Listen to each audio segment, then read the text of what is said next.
Hello everyone, welcome back to my channel. I am Sneha, your bioeducator, and you are watching Biology Path Bhavan.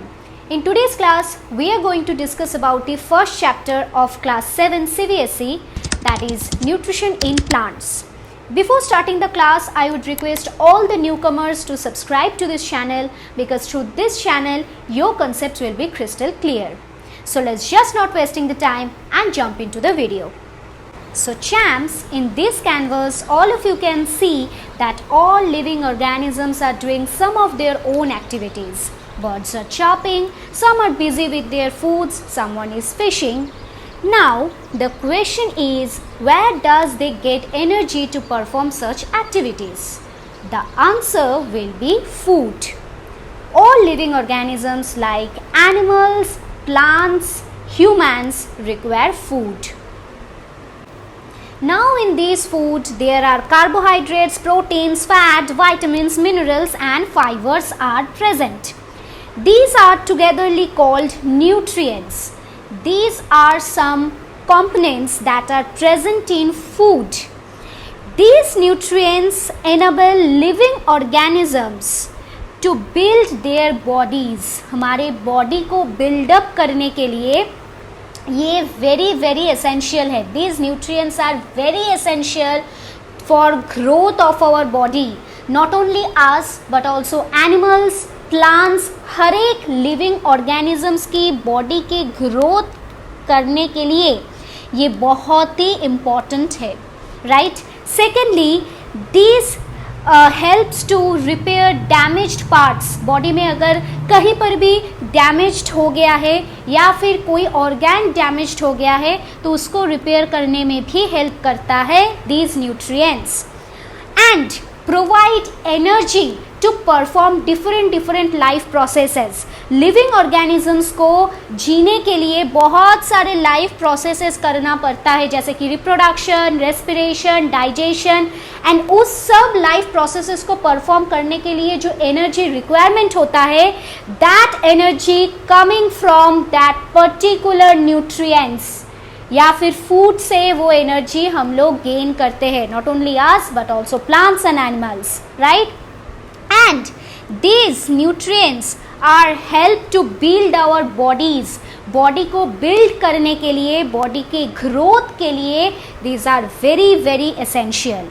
Okay, now अगर मैं इस question को पूछूं कि what is nutrition, nutrients के बारे में हम लोग जान लिए, बट अगर मैं पूछूं कि न्यूट्रिशन क्या है तो उसकी डेफिनेशन होगा the process of which an organisms obtain food and utilized it. मतलब एक मोड होता है जहाँ पे ऑर्गेनिजम्स फूड को इनटेक करता है एंड उस फूड के अंदर जितने भी सारे कंपोनेंट्स होता है या फिर न्यूट्रिएंट्स होता है उसको अपने ही बॉडी में यूटिलाइज करता है, जैसे कि ग्रोथ के लिए हो गया, for energy, to repair damaged parts etcetera etcetera.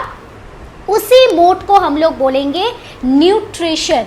तो समझ में आया? न्यूट्रिशन के अगर डेफिनेशन बोलेगा तो आप लोग ये डेफिनेशन लिख सकते हो. ठीक है? Now nutrition is of two types. Nutrition is broadly classified into two groups. Number one is autotrophic nutrition and number two is heterotrophic nutrition. Right? Autotrophic. Auto means self and trophic means nourishment. Again I am repeating, auto means self and trophic means nourishment.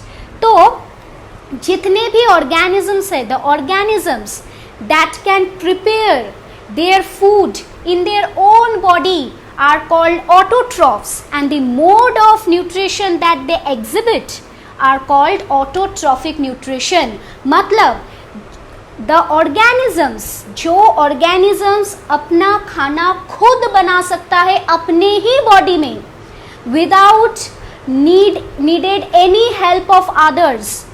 ठीक है? उसी को ही हम लोग बोलेंगे autotrophs. The animals are called autotrophs, the organisms are called autotrophs and the mode of nutrition they exhibit are called autotrophic nutrition. तो इसमें जो मेजर एग्जाम्पल आता है that is plant. Plant is the only organism that can prepare their own food in their body without need any help of others. ठीक है. And heterotrophic nutrition. अब hetero मतलब others and trophic मतलब nourishment. ठीक है. तो जो organisms दूसरे के ऊपर डिपेंडेंट रहता है for their food, those are called heterotrophs and the mode of nutrition they perform are called heterotrophic nutrition. तो अगर मैं कहूँ कि heterotrophic nutrition की definition क्या हो सकता है, तो the organisms that cannot prepare their food in their body and they are dependent on others for food are called heterotrophs and the mode of nutrition they exhibit are called heterotrophic nutrition. तो इसमें एक बहुत ही important question आता है that is difference between autotrophic and heterotrophic nutrition, right? तो आप लोग लिख सकते हो easily.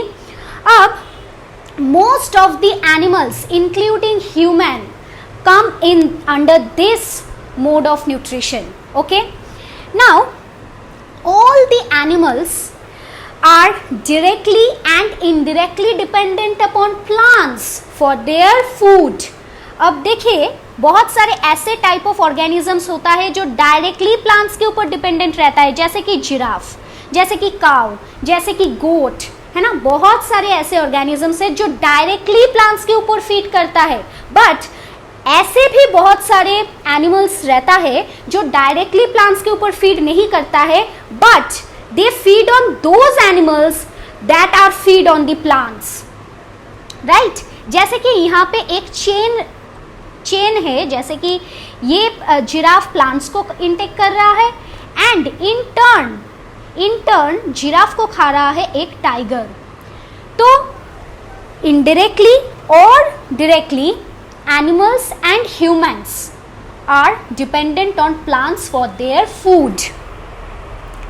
Okay, now in this class we will be only discussing about the nutrition in plants or the autotrophic mode of nutrition. Okay, now we have already seen that green plants have that ability to prepare their own food, but the question is, how does green plants prepare their food?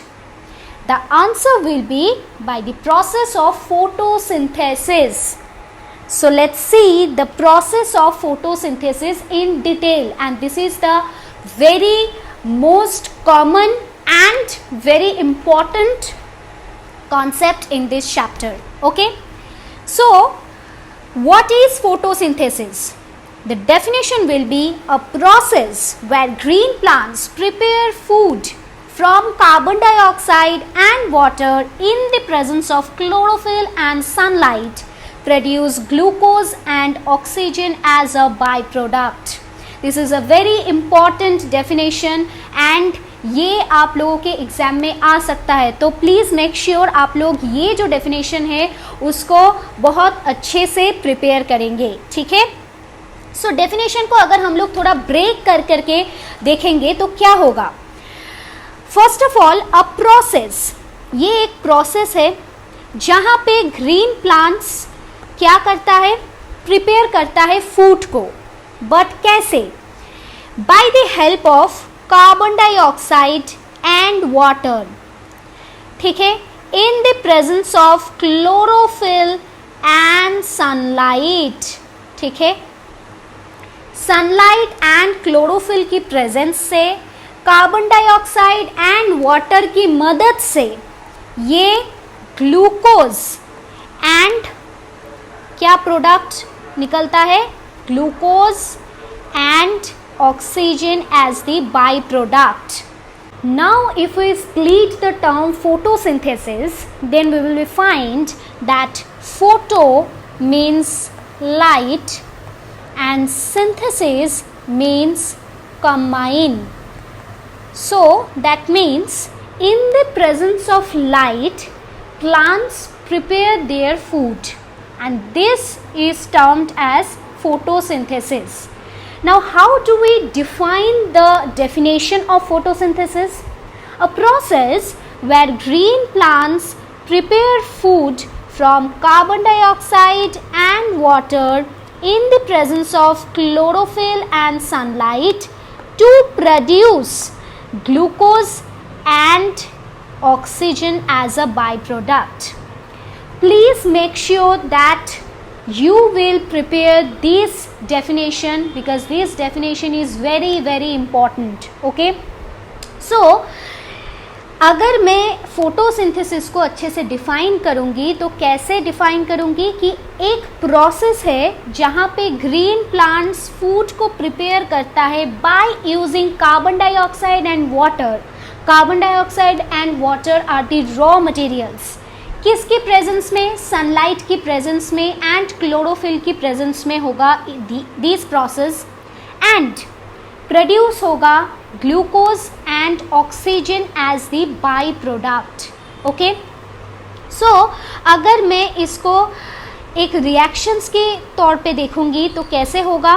Carbon dioxide plus water in the presence of sunlight and chlorophyll, glucose and oxygen is produced.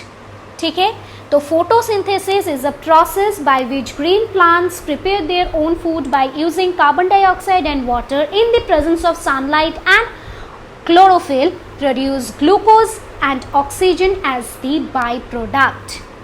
Now the question is, where does this food is prepared in the green plant? Plant की कौन C part में ये food prepare होता है या फिर photosynthesis process perform होता है? तो इसका आंसर होगा लीव्स. राइट, इसका आंसर होगा the entire process performed in leaves. So we can say that leaves is the food factories of plants. Okay, now as of course we are discussing about photosynthesis, another question that comes in mind is how does plants obtain these raw materials from their surrounding? So the first raw material is light. Okay, light is coming from the sun and sun is the ultimate source of energy for all living organisms. Okay, now second is water. Water and minerals is present in the soil and absorbed by the roots and just going upwards to reach the leaves. But how? Now there is a tube like structure inside the stem which is called xylem vessels. Now these xylem vessel helps to transport these water from the soil to the leaves because leaves is the site for photosynthesis. Okay, now third is carbon dioxide. Carbon dioxide from the air just transported into the leaves through tiny pores called stomata.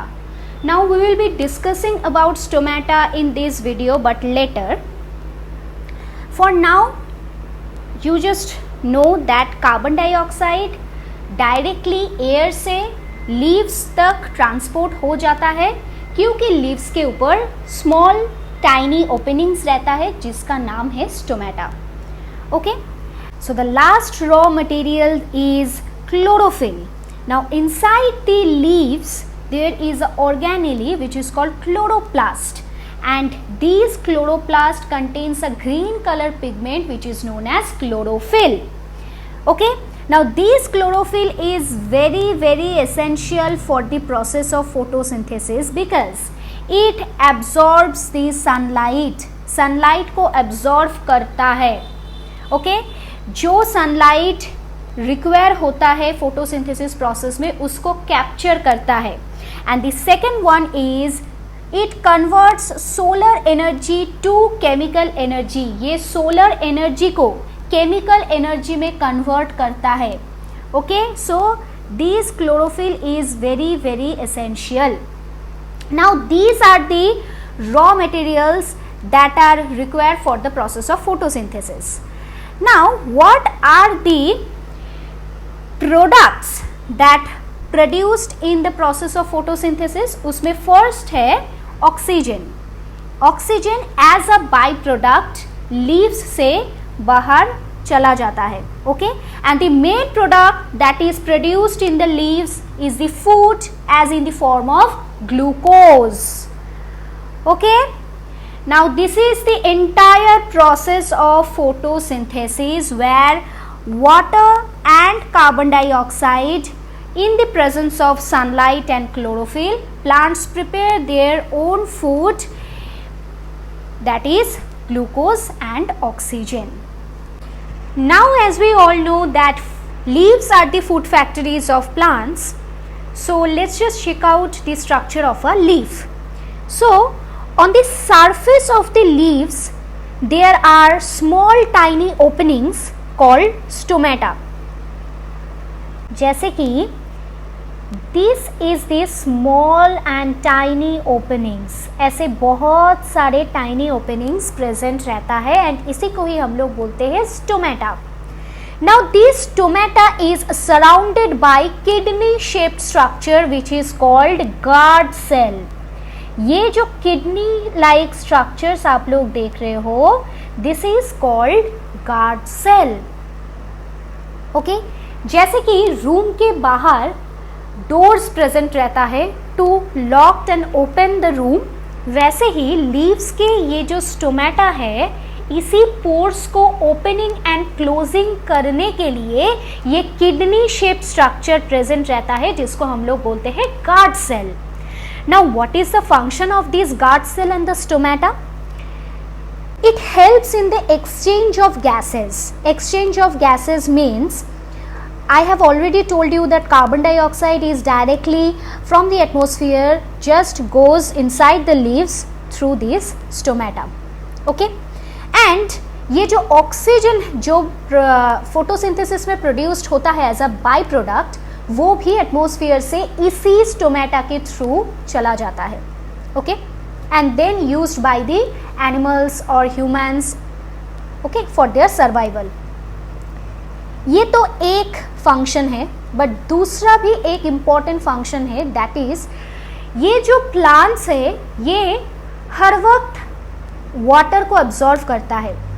अब excess water को body से निकलना भी ज़रूरी है, तो plants excess water को in the form of water vapour इसी टाइनी ओपनिंग से रिलीज कर देता है एंड इसी को हम लोग बोलते हैं ट्रांसपिरेशन, जैसे कि आप लोग इस वीडियो में देख रहे हो.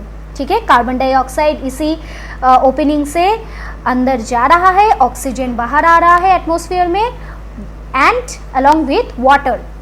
ठीक है, now come to an very interesting part. Besides leaves, photosynthesis also take place in other green parts of a plant. मतलब leaves को छोड़ के भी अलग अलग green parts में photosynthesis होता है.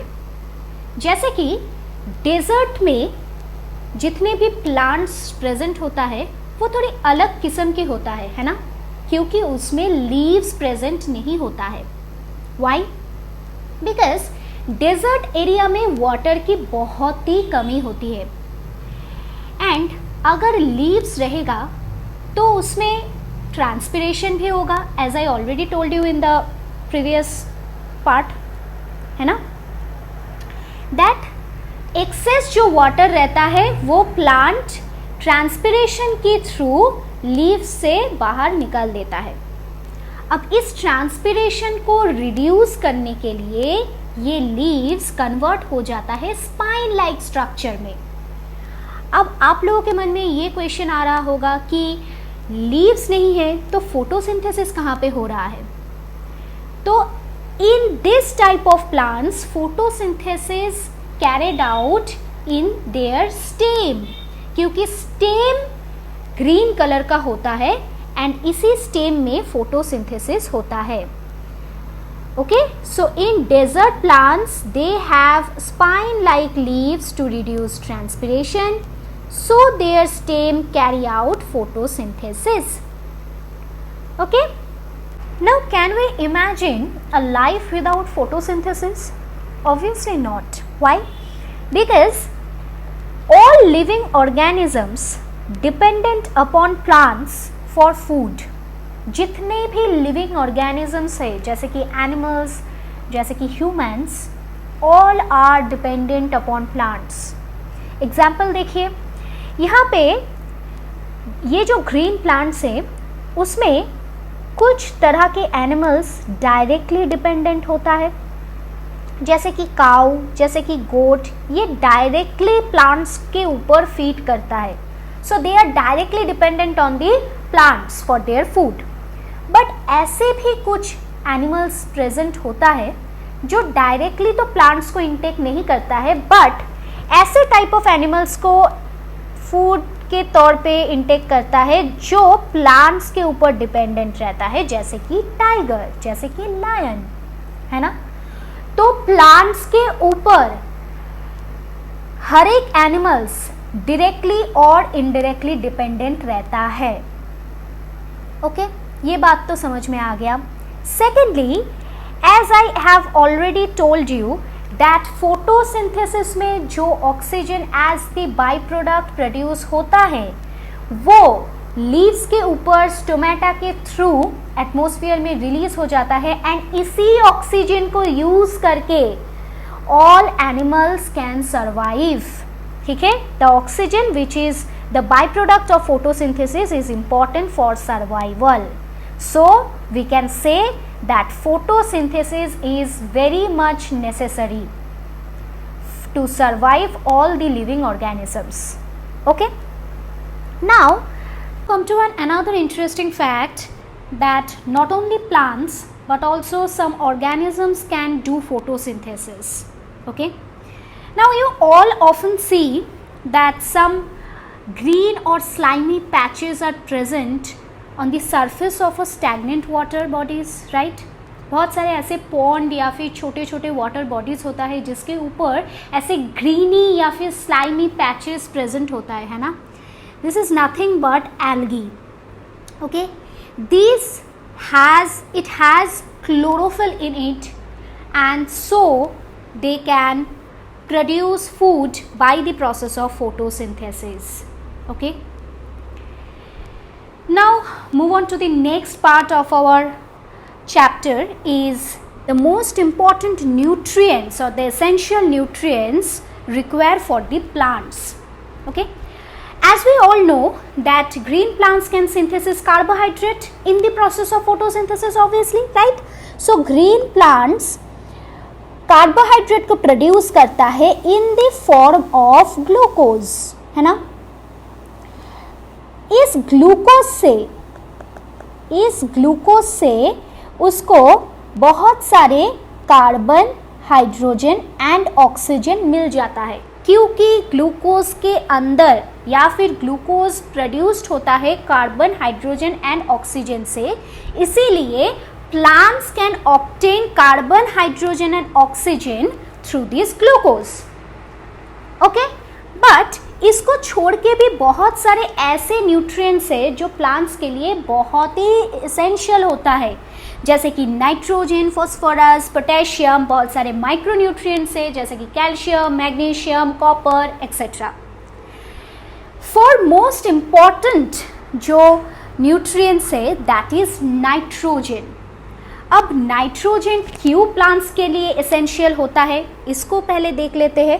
तो importance of nitrogen in plants, क्यों प्लांट्स के अंदर नाइट्रोजन इम्पॉर्टेंट है, क्योंकि फर्स्ट ऑफ ऑल प्लांट्स के ग्रोथ के लिए nitrogen is very very important. तो it helps in plants growth. तो helps in plants growth. Okay, second, it also prepare DNA. DNA क्या होता है? प्लांट्स के अंदर एक सेल पाया जाता है जिसके अंदर जेनेटिक मटेरियल होता है, उसको हम लोग बोलते हैं DNA. उसको प्रिपेयर करने में भी नाइट्रोजन हेल्पफुल है. Okay, third is it also makes proteins, ठीक है, प्रोटीन जो बॉडी को बिल्डअप करने में मदद करता है, उस प्रोटीन्स को बनाने के लिए भी nitrogen is very very essential. Okay, so these are the importance of nitrogen in plants. Now the question is, from where does plants get this nitrogen? कहाँ से ये नाइट्रोजन मिल रहा है प्लांट को? क्योंकि कार्बन, हाइड्रोजन एंड ऑक्सीजन तो carbohydrate से मिल रहा है, पर नाइट्रोजन कहाँ से मिल रहा है? उसमें से फर्स्ट जो सोर्स है नाइट्रोजन की, दैट इज फर्टिलाइजर्स. अब आप लोग देखे ही होंगे कि बहुत सारे फील्ड्स या फिर एग्रीकल्चरल लैंड्स होता है जहाँ पे फार्मर्स फर्टिलाइजर्स को यूज़ करता है, बहुत बार फर्टिलाइज़र को यूज़ करता है टू रिप्लेनिश द सॉइल. क्योंकि फर्टिलाइजर्स के अंदर नाइट्रोजन, पोटेशियम, फॉस्फोरस, ये सब इम्पॉर्टेंट न्यूट्रिएंट्स पाया जाता है. एंड फर्टिलाइज़र सॉइल में यूज़ करने के बाद सॉइल की फर्टिलिटी इंक्रीज हो जाता है, जो क्रॉप प्रोडक्शन में बहुत ही बेनिफिशियल होता है. ओके, सो यहाँ से प्लांट नाइट्रोजन ले सकता है क्योंकि सॉइल में रूट्स रहता है, रूट से वो मिनरल्स को एब्जॉर्व करता है obviously. Second is the dead matters. Okay, now dead plant या फिर एनिमल्स जब सॉइल में चला जाता है तब वो सॉइल के अंदर ऐसे मतलब डिकम्पोज हो जाता है ना. एंड ये डेड प्लांट एंड एनिमल्स के अंदर रहता है नाइट्रोजन, कार्बन, ऐसे बहुत सारे कंपोनेंट्स जो सॉइल में डिकम्पोज होने के बाद ये नाइट्रोजन एंड कार्बन सॉइल में चला जाता है एंड उसी से ये प्लांट्स अपटेक कर लेता है नाइट्रोजन को. And the last source is the nitrogen fixing bacteria. Nitrogen fixing bacteria के बारे में हम लोग बाद में बहुत ही डिटेल में पढ़ेंगे, इसी क्लास में ही पढ़ेंगे. अभी के लिए जान लीजिए कि बहुत सारे ऐसे बैक्टीरिया सॉइल के अंदर पाया जाता है जो एटमॉस्फेरिक नाइट्रोजन को कन्वर्ट कर देता है नाइट्रेट्स में एंड सॉइल में डाल देता है. देन प्लांट्स उसको अपटेक कर लेता है. ओके, सो ऐसे ही नाइट्रोजन प्लांट्स को मिलता है. Okay, now we know why nitrogen is necessary for plant and how does plant get nitrogen from their surrounding. But there are some plant that grow in nitrogen deficient soil, so they are dependent on others to take nitrogen, right? And these type of plants are known as insectivorous plant. Okay, बहुत ही सारे ऐसे plants पाया जाता है जो nitrogen deficient soil में grow होता है.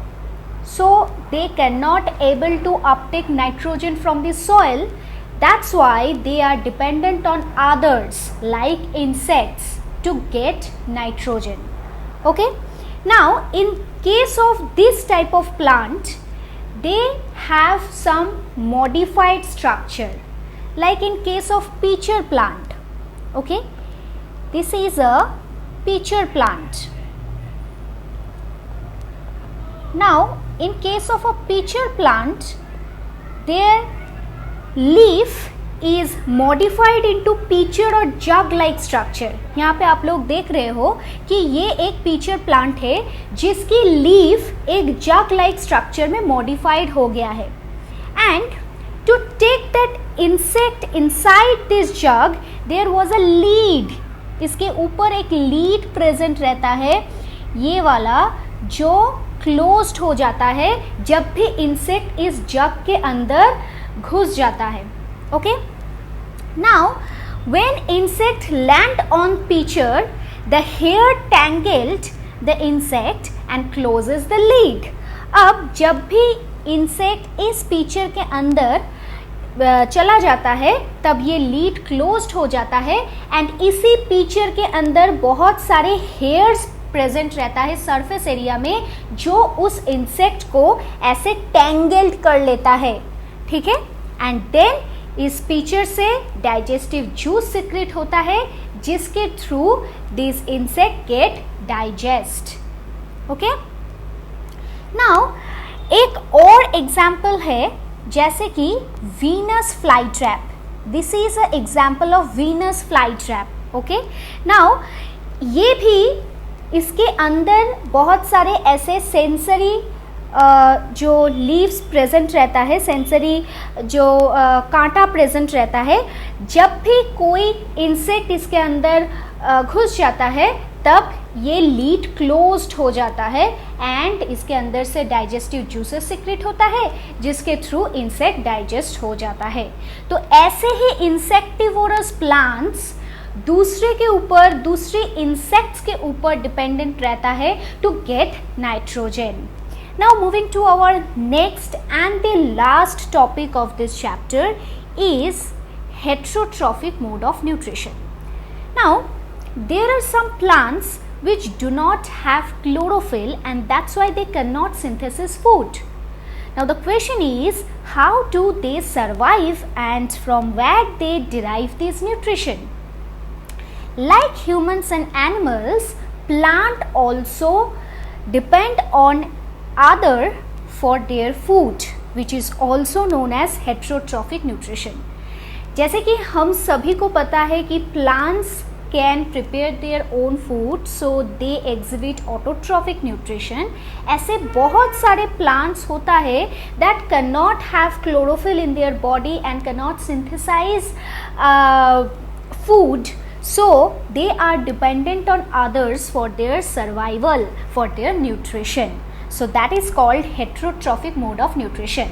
Now heterotrophic mode of nutrition is of three types. Number one is parasitic, number two is saprotrophic and number three is symbiosis. First of all, we will be discussing about the parasitic mode of nutrition. It is a type of nutrition where one organism is entirely dependent on other for their food or for their nutrition. Now for example, Cuscuta, or as we can commonly known as Amarbel. Cuscuta is a plant that does not have chlorophyll in it, so they cannot synthesize carbohydrate for their food. Now they depend on other plants to derive their nutrition, and for this it just climbing on that plant and they developing a root like structure called hosteria that penetrates the host plant to extract all the nutrients. So in this case, these root like nodules are called hosteria. Okay,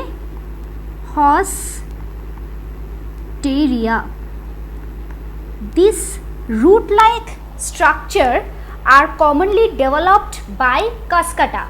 Okay, now entirely this structure is called Cuscuta. Okay, Cuscuta is a plant that developed on this plant that is called host plant. Okay, so Cuscuta is climbing on the host plant and they develop some root like structures called hosteria that penetrates the host plant and derive all the nutrients, but they did not kill the host plant. Okay, Cuscuta never ever killed that host plant, because if that host plant was dead, then they will be not able to get that nutrient from that plant. Okay, so this is a very good example of parasitic mode of nutrition. So here Cuscuta is the parasite and the plant where they climbed up is called host. So this is a very good example of parasitic mode of nutrition. Now coming to the next mode of nutrition, that is saprophytic nutrition. It is a mode of nutrition where organisms obtain nutrients from dead and decaying matter. इस type of nutrition को हम लोग बोलते हैं सैप्रोट्रॉफिक mode of nutrition. बहुत सारे examples है, जैसे कि बहुत सारे लोग देखे होंगे कि मॉइस्ट सॉइल पे या फिर रॉटिंग वुड में ऐसे अम्ब्रेला लाइक पैचेस ग्रो होता है, जिसको हम लोग बोलते हैं मशरूम्स. बहुत लोगों ने इसको खाते भी होंगे, है ना. तो इसको कहते हैं मशरूम्स. ये ऑलवेज सॉइल, ऐसे मॉइस्ट सॉइल पे ग्रो होता है. ओके, एक और एग्जाम्पल है. आप ब्रेड को बहुत दिन तक अगर एक मॉइस्ट एयर पे खुला छोड़ देंगे तो उसके ऊपर एक ग्रीन पैची लाइक स्ट्रक्चर देखने को मिलेगा, जिसको हम लोग बोलते हैं ब्रेड मोल्ड. ओके, जिसको कहते हैं bread,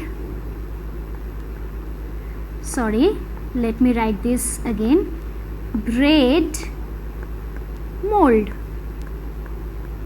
Now they are called fungi. Okay, they are known as fungi. Now fungi always grow on moist and ऐसे रेनी सीजन पे ये ज़्यादातर ग्रो होता है. And they are called saprotrophs because they are dependent on dead and decaying matter for their nutrition. जैसे कि यहाँ पे ब्रेड मोल्ड जो आप लोग दिख रहे हो, ये रॉटन ब्रेड के ऊपर ग्रो होता है एंड उसी ब्रेड से ये खुद की न्यूट्रिएंट्स को एब्जॉर्व करता है. तो obviously dead and decaying matter से ही ये न्यूट्रिएंट्स ले रहा है. तो इस टाइप ऑफ ऑर्गेनिजम्स को हम लोग बोलेंगे सैप्रोट्रॉप्स. नाउ इस फंगी का एक किस्म का स्ट्रक्चर होता है, जैसे कि this type of structure. Okay, जिसमें स्पोर्स रहता है. ये जो सारे कलर्स देख रहे हो आप लोग, ये है स्पोर्स. ये स्पोर्स एयर में ऐसे घूमता रहता है खुला. जब भी ये जो स्पोर्स है ये एक फेवरेबल कंडीशन में गिर जाता है या फिर लैंड करता है, तब उस जगह में फंगी ग्रो होता है. Fungi always grow in moist and humid weather. Okay, तो जब भी ये स्पोर्स एयर में घूमते घूमते एक फेवरेबल कंडीशन में लैंड हो जाता है, वहाँ पर ही फंगस ग्रो होता है. Okay, so fungus are a good example of saprotrophic mode of nutrition. जैसे कि मशरूम्स ऑलवेज रॉटन वुड के ऊपर या फिर बहुत सारे मॉइस्ट सॉइल के ऊपर ग्रो होता है एंड उसी से ही वो लोग न्यूट्रिएंट्स को इनटेक करता है. So this is a very good example of saprotrophic mode of nutrition. Now moving to our last mode of nutrition, that is symbiosis or symbiotic association. Now this is a type of association where two organisms help each other or benefit each other. For this you just need to see an example. We learnt that we already know that in the atmosphere there are plenty of nitrogen, right?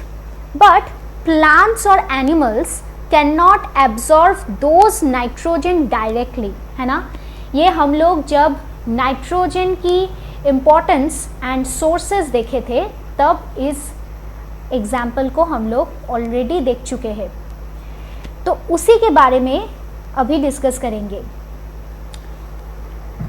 Atmosphere में plenty of nitrogen gaseous form में पाया जाता है, but that particular form are not usable by plants और animals. So to absorb the nitrogen there was a plant that is called leguminous plant, and in this leguminous plant is a type of plant that have legumes, okay, like gram, peas, moong, beans. This type of plant are called leguminous plant, and in this particular plant there have root nodules. Okay, now we find that in these root nodules there is a certain type of bacteria are present. Those are called rhizobium. Okay, rhizobium. Now this certain bacteria helps to convert these gaseous nitrogen into soluble nitrogen that will absorbed in the soil and just absorbed by the plants. Okay, just this rhizobium converts these gaseous nitrogen into usable form, that is nitrates, by the help of enzymes called nitrogenase.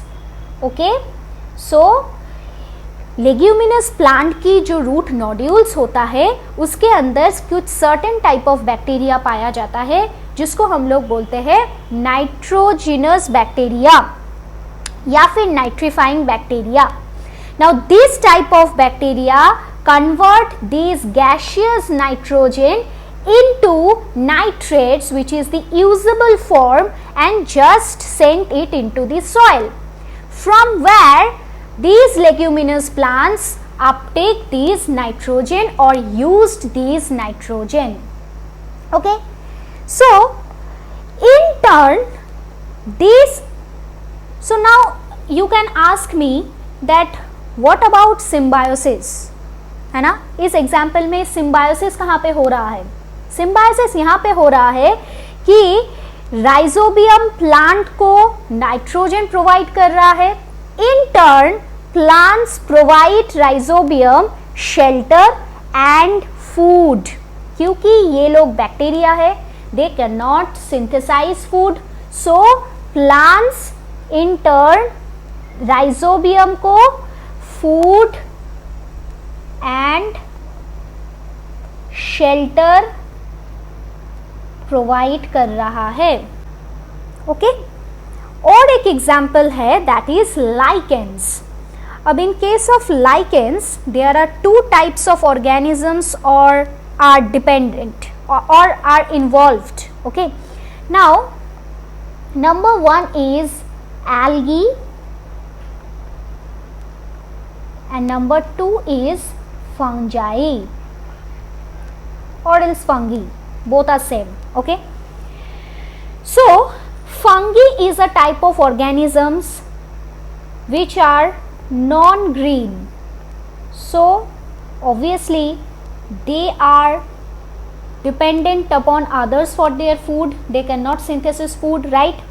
But in turn algae, on the other hand, algae is green, so they can prepare food.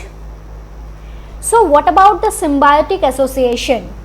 Algae can synthesize food, so ये fungi को food provide कर रहा है. Fungi that is non-green, ये algae को shelter provide कर रहा है. So algae give food to the fungi and fungi give shelter to the algae, जैसे कि आप लोग यहाँ पे देख रहे हो. Okay, so that's it for today's class. I hope all of you are enjoying this video. If anyone have any doubts, do let me know in the comment section below, and please do like, share and subscribe, because a little support from you guys gives me a lot of motivation. Please support me. Stay tuned for more such videos.